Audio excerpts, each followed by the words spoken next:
Art brings about many meanings for people in different parts of the world who experience feelings and thoughts that are too complex for simple sentences. How does a person communicate something that isn't mechanical and monotonous as words? Many like to draw, some sing, and others act out behavior that can be open to interpretation. The bottom line is, each of these artists are trying to tell us to read between the lines and acknowledge the emotion and soul of what we experience. Personal lives are unique, and telling stories of ourselves or others becomes rather tricky. Humans have adopted the arts because it expresses what we see and no one else sees. As Van Gogh famously put it, real painters do not paint things as they are. They paint them as they themselves feel them to be.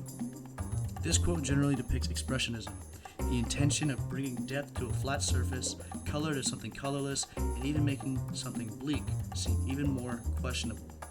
Christ and Mary Magdalene show this without needing facial expressions or color differentiation.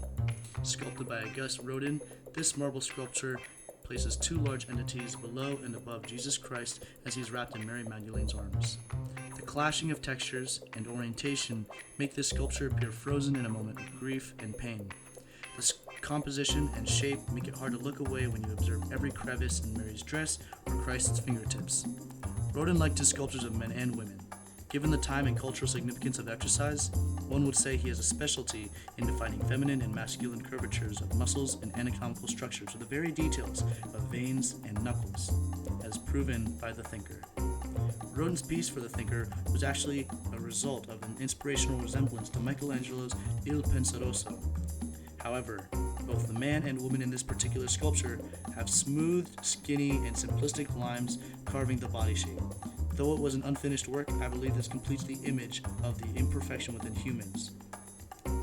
If considered religiously, then perhaps these imperfections are sins, but mentally, it could indicate the imperfections of the mind like doubt, regret, fear, embarrassment, or self-pity. All of these are distinct, important characteristics of humans. The woman's arms is sinking into the solid rock and seems to attach to the only other significant sign of life near her. This may be related to the longing for human interaction, the indefinite need for social and personal connections with others before the two boulders collapse. I see this as an inevitable pathway to the end of human life. Religion has a good way of looking at death. In terms of the afterlife, the earth crushes us over time as we age.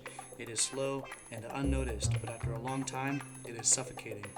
It makes people wonder what lies on the other side of death and represents it as the antagonist to our happiness. Therefore, knowing that life is finite and actions do have consequences, it could mean that there is a higher entity that knows about human suffering and relationships. It may even be the force of the two stones coming together. Looking outward, this marvelous piece reminded me of the contrast between ancient Greek sculptures and the changes in human evolution.